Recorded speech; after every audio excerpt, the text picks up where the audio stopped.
Bismillahirrahmanirrahim. Assalamualaikum warahmatullahi wabarakatuh. Puji syukur atas kehadirat Allah Subhanahu wa Ta'ala yang dikarenakan anugerahnya kita dapat menyelesaikan tugas makalah ini.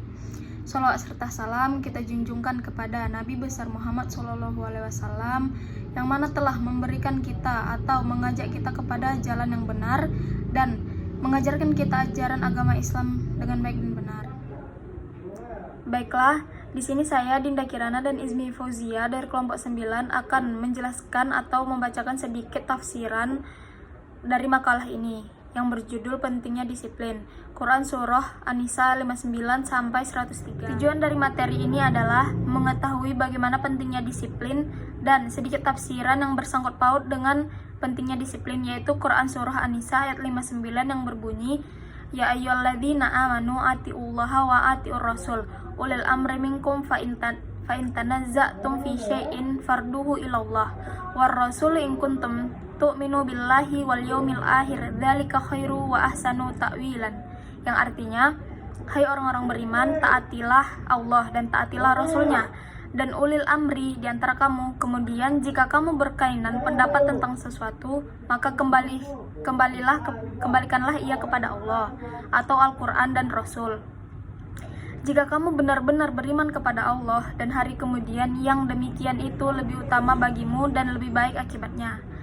Surah An-Nisa ayat 9 adalah ayat yang tentang ketaatan dan sumber hukum Islam. Keseluruhan surah An-Nisa merupakan surat Madaniyah. Aisyah radhiyallahu anhu mengatakan, surat ini baru diturunkan setelah Rasulullah serumah dengan Aisyah di Madinah. Demikian pula ayat 59 ini juga termaksud ayat Madaniyah. Tafsiran surah An-Nisa ayat 59 adalah Imam Bukhari mengatakan telah menceritakan kepada kami Sodako ibnu Fadl telah menceritakan kepada Kanin Hajjah ibnu Muhammad al-A'war dari Ibnu Jurayji dari Ya'la ibnu Muslim dari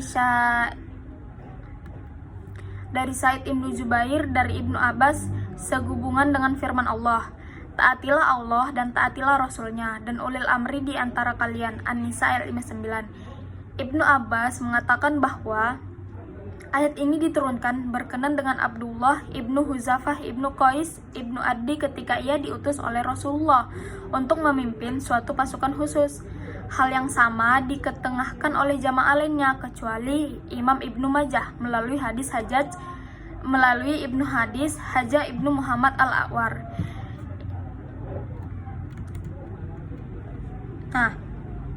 Selanjutnya Imam Tirmizi mengatakan hadis ini Hasan Gharib. Kami tidak mengenalnya kecuali melalui Hasan ibnu Jurayji. Imam Ahmad mengatakan telah menceritakan kepada kami Abu Muawiyah dari Al-A'masi dari Said ibnu Ubaidah dari Abu Abdurrahman As-Sulaimi dari Ali yang menceritakan bahwa Rasulullah SAW mengirimkan suatu pasukan khusus dan mengangkat menjadi panglima seorang lelaki dari kalangan Ansar. Manakala mereka berangkat, maka si lelaki Ansar tersebut menjumpai sesuatu pada diri mereka. Bukankah Rasulullah telah memerintahkan kepada kalian untuk taat kepadaku? Mereka menjawab, memang benar. Lelaki Ansar itu berkata, kumpulkanlah kayu bakar buatku. Setelah itu, si lelaki Ansar tersebut meminta api, lalu kayu itu dibakar. Selanjutnya, lelaki Ansar itu berkata, sesungguhnya jalan keluar bagi kalian dari api ini hanyalah kepada Rasulullah. Karena itu, kalian jangan tergesa-gesa sebelum menemui Rasulullah. Jika Rasulullah SAW memerintahkan kepada mereka agar memasuki api itu, maka masukilah. Kemudian mereka kembali menghadap Rasulullah dan menceritakan hal itu kepadanya. Maka Rasulullah bersabda kepada mereka, seandainya kalian masuk ke dalam api itu, niscaya kalian tidak akan keluar untuk selama-lama. Sebenarnya ketaatan itu hanya ke dalam kebaikan. Imam Bukhari dan Imam Muslim mengatakan di dalam kitab Shahihain melalui hadis Al-Amasi dengan lafaz yang sama. Saya akan membacakan terjemahan dan tafsiran dari surah An-Nisa ayat 103 yang berbunyi, Fa'idha qadaytumus sholawatu fadhkurullaha qiyaman wa qu'udan wa ala junubikum fa'idha atma'nantum Faaqimus salawatu inna salawatu kanat 'alal mu'minina kitaban mauqutan, yang artinya, maka apabila kamu telah menyelesaikan sholatmu, ingatlah Allah di waktu berdiri, di waktu duduk, dan di waktu berbaring. Kemudian apabila kamu telah merasa aman, maka dirikanlah sholat itu seperti biasa. Sesungguhnya sholat itu adalah fardu yang ditentukan waktunya atas orang-orang yang beriman. Nah, di sini saya akan membacakan tafsiran surah An-Nisa ayat 103. Selanjutnya diperintahkan apabila sholat khauf itu selesai dikerjakan dengan cara yang telah diterangkan itu, maka hendaklah pasukan Islam itu mengingatkan Allah terus-menerus dalam segala keadaan. Lebih lagi mereka harus menyebut nama Allah pada saat mereka berada dalam ancaman musuh. Allah akan menolong mereka selama mereka menolong agama Allah. Hendaklah mereka mengucapkan tahmid dan takbir ketika berdiri di medan pertempuran, atau ketika duduk memanah musuh, atau ketika berbaring karena luka-luka. Baiklah, selanjutnya akan dilanjutkan kepada saudari Izmi Fauzia. Sekian, terima kasih. Baiklah, saya akan mempresentasikan hasil kerja makalah kami, yaitu yang selanjutnya poin yang ketiga, yaitu pentingnya disiplin terhadap surat An-Nisa ayat 59. Disiplin mempunyai makna yang luas dan berbeda-beda. Oleh karena itu, disiplin mempunyai berbagai macam pengertian. Pengertian tentang disiplin telah banyak didefinisikan dalam berbagai versi menurut para ahli. Ahli yang satu mempunyai batasan lain apabila dibandingkan dengan versi lainnya. Menurut Jamrah, disiplin adalah suatu tata tertib yang dapat mengatur tatanan kehidupan pribadi dan kelompok. Disiplin adalah kepatuhan untuk menghormati dan melaksanakan suatu sistem yang mengharuskan orang untuk tunduk kepada keputusan, perintah dan peraturan yang berlaku. Dengan kata lain, disiplin adalah sikap mentaati peraturan dan ketentuan yang telah ditetapkan tanpa pamrih. Dengan kata lain, disiplin adalah kepatuhan mentaati peraturan dan ketentuan yang telah ditetapkan.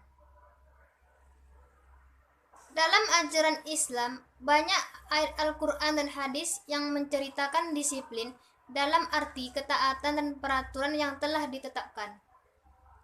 Antara lain surat An-Nisa ayat 59, yang artinya, hai orang-orang yang beriman, taatilah Allah dan taatilah Rasul, dan ulil amri di antara kamu. Kemudian, jika kamu berlainan pendapat tentang sesuatu, maka kembalikanlah ia kepada Allah atau Al-Quran dan Rasul dan sunnahnya. Jika kamu benar-benar beriman kepada Allah dan hari kemudian, yang demikian itu lebih utama bagimu dan lebih baik akibatnya. Quran Surat An-Nisa ayat 59. Jadi, kesimpulannya itu adalah orang beriman wajib patuh dan taat bukan hanya kepada Allah Subhanahu wa taala, namun juga kepada Rasul sallallahu alaihi wasallam dan ulil amri. Apabila terjadi perselisihan, maka harus dikembalikan ke Allah atau Al-Qur'an dan Rasulullah atau As-Sunnah. Surat An-Nisa ayat 59 adalah ayat tentang ketaatan sumber hukum Islam. Keseluruhan surat An-Nisa merupakan surat Madaniyah. Aisyah radhiyallahu anhu mengatakan, saat ini baru diturunkan setelah Rasulullah serumah dengan Aisyah di Madinah.